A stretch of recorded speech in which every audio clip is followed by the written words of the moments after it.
ये चौकीदार हमारी शनाख्त को खत्म करना चाहता है, हमारी तहजीब को खत्म करना चाहता है।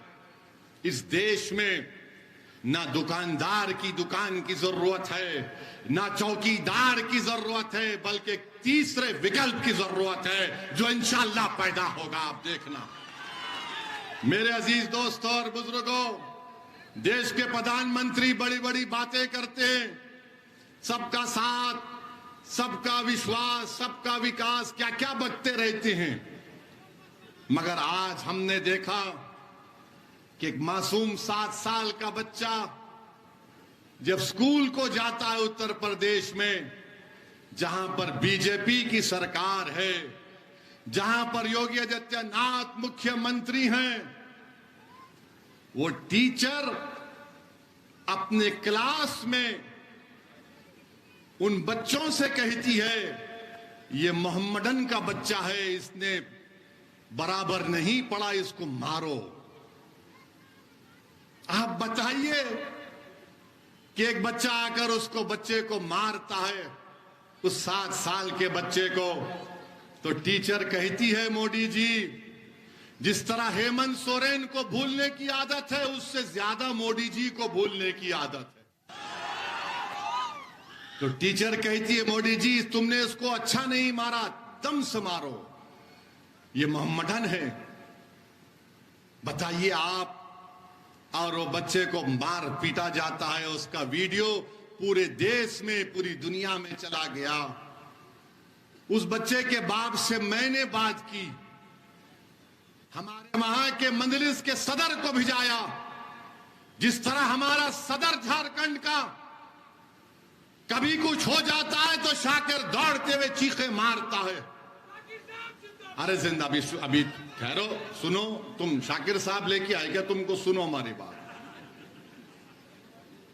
वहां पर हमारे सदर को भिजाया, उस 7 साल के बच्चे के वालिद से, पिता से हमने बात की। उसके बाप ने कहा, हमने पूछा पुलिस में कॉम्प्रोमाइज क्यों किया तुमने? तो उन्होंने कहा कि क्या करना ओवैसी भाई, हमको यह बताया गया कि गांव का माहौल खराब हो रहा है, हिंदू मुस्लिम नहीं होना चाहिए, इसीलिए हमने कोई कंप्लेन नहीं की, हमने अपने बच्चे को स्कूल से निकाल दिया। यही कमजोरी हमारी। अगर कोई बाप अपने बेटे के लिए नहीं लड़ेगा तो क्या दुनिया लड़ेगी?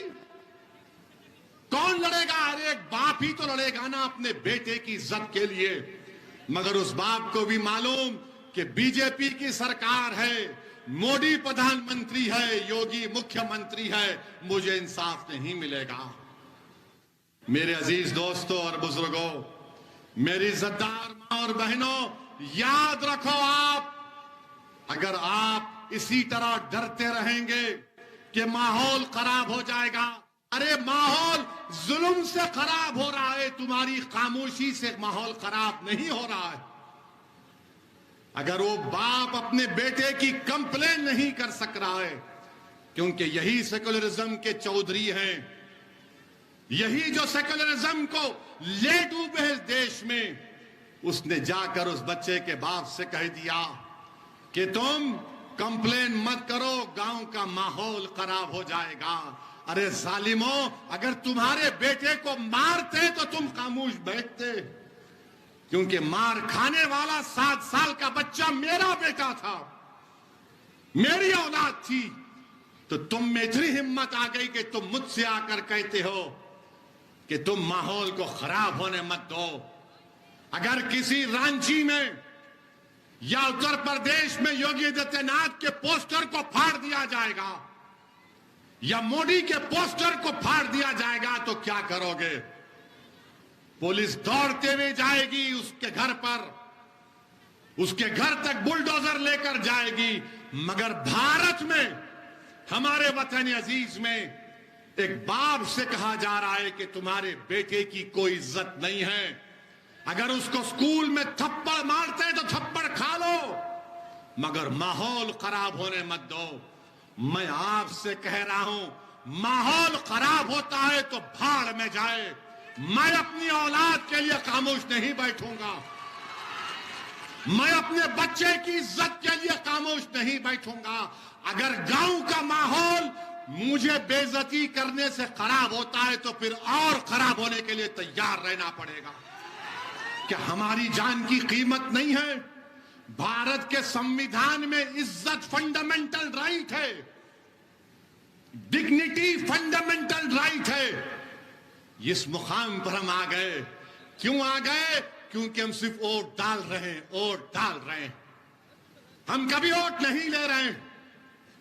मेरे अजीज दोस्तों और बुजुर्गों, याद रखो, आप अगर आज आप अपनी ताकत को नहीं समझेंगे, लोग बोलेंगे आपसे अगर मुबीन रजवी कामयाब हो गया तो क्या होगा? मेरे अजीज दोस्तों और बुजुर्गों, अगर एक मुबीन रजवी तुम्हारा विधायक बनकर झारखंड की विधानसभा में जाएगा तो कम से कम मुबीन रजवी की जबान से निकलेगा शमशाद अंसारी जिंदाबाद, शमशाद अंसारी जिंदाबाद। कभी तो कोई लड़ेगा, मगर आज ये कहेंगे अरे एक जीतेगा तो क्या होगा? आप उनसे कहना कि भारत की पार्लियामेंट में 2 एमपी हैं मंजलिस के, और जब 2 में से एक खड़े होकर 6-7 मिनट के लिए भारत की लोकसभा में बोलते हैं तो मोदी से लेके अमित शाह सब परेशान हो जाते हैं कि अब ये क्या बोलने वाला। अगर हम बोलने की सलाहियत रखते हैं तो आपकी वजह से, आपकी दुआओं की वजह से, आपके वोट की वजह से, आपकी ताईद की वजह से।